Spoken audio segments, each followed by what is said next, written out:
adelante, amigos. Miren, como los viernes tocamos también temas que están vinculados a la problemática social de la familia, de la sociedad dominicana. Hay un tema que lo resalta hoy, por cierto, en un amplio reportaje, Diario Libre. Y se refiere a cómo el juego o los juegos de azar están afectando la sociedad dominicana. De que eso ha devenido en una terrible enfermedad, la dependencia del juego. Es claro que el juego no es un problema de la República Dominicana. Desde que el ser humano comenzó a ganar dinero e inventar los juegos y apostar dinero, y eso hay que buscarlo en las profundidades del devenir humano, siempre ha habido juegos. Como que eso es parte de la naturaleza humana. Me da la impresión, porque miren, hasta procesos revolucionarios que intentaron cambiar al ser humano, su visión de la vida, en fin, como la Revolución de Octubre y la creación posteriormente de la Unión Soviética, no pudieron erradicar el juego. A mí me llamó la atención en un momento de esos tiempos que leía de que había una lotería estatal en la Unión Soviética.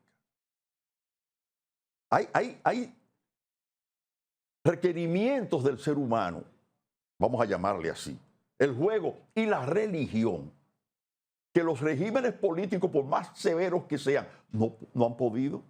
En Cuba, la Revolución Cubana, que atacó la religión y atacó la santería cubana, que eso está en los tuétanos del cubano, en los tuétanos, en el ADN, la santería cubana. La revolución no pudo. La gente practicaba su santería a pesar de la revolución.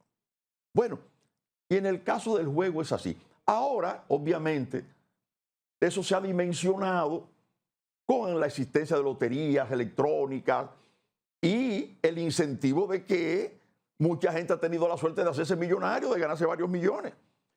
Y sobre todo a esa gente que juega por necesidad, creyendo que puede tener o aspira a un golpe de suerte, eso incentiva el juego. A ver si yo me meto en la loto y me lo saco. Lo peor es cuando dejan de comer o alimentar a un niño para jugar a la loto. Porque eso degrada más y entonces tiene un impacto en la economía familiar, en la salud. No es fácil eso. Y los datos son impresionantes, la cantidad de dinero que se juega. Yo traje de unos archivos que tengo un trabajo que hicimos en la revista Banca, que yo fundé y dirijo, ahora digital, en el 1992 en torno al problema del juego para entonces, hace 30 y pico de años, y los datos eran impresionantes. Oigan esto,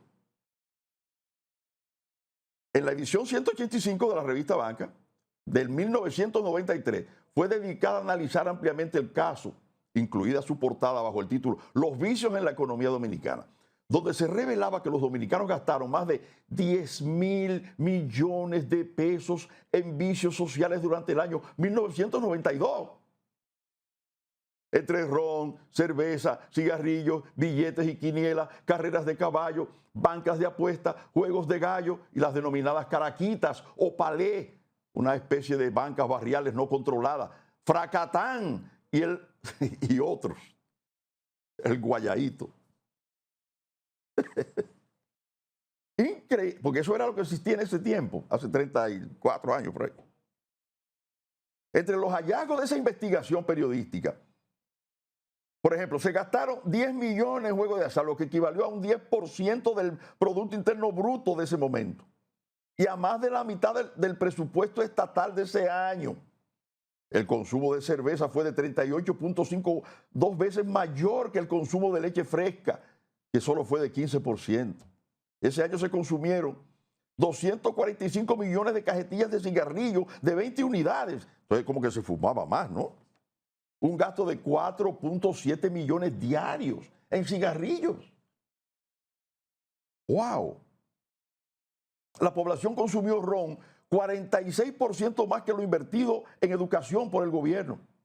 Y la Lotería Nacional de entonces tuvo ingresos por 559.4 millones, 69% más que lo invertido por el gobierno en salud pública. Este es un país donde se bebe más ron que leche y que se juega más que lo que se invierte en salud pública o en educación. Un país así, y que eso se haya incrementado ahora con las loterías que andan por doquier, un país así no va para ninguna parte. Porque si un país no tiene ahorro nacional, no tiene el ahorro popular, tú dirás, pero un país pobre, ¿qué es lo que va a ahorrar? Si no le alcanza lo que tiene, es verdad. Eso es otro tema. Pero los países que logran ciertos niveles económicos, pero su población también tiene tendencia al ahorro, son países más seguros, que crecen más, tienen más estabilidad y tienen un camino puesto hacia el porvenir. Como yo hablaba en el primer comentario, ese trabajo de la educación familiar, porque todo radica ahí, para entender lo que es el juego, es un vicio. La ludopatía se llama psicológicamente, esa tendencia irrefrenable por jugar. Y hay gente que ha perdido fortunas y ha arruinado a la familia jugando. Se ha quedado en pantaloncillo en medio de una banca de apuestas. ¿No? Eso es terrible. Y si no, pregunten a los psicólogos los casos que tratan, que son asombrosos, a lo que puede llegar un ser humano. Pero no tengo más tiempo, me dice el señor director. Vamos a pasar con el director para venir a la parte final del programa de este día, que es el último de esta semana.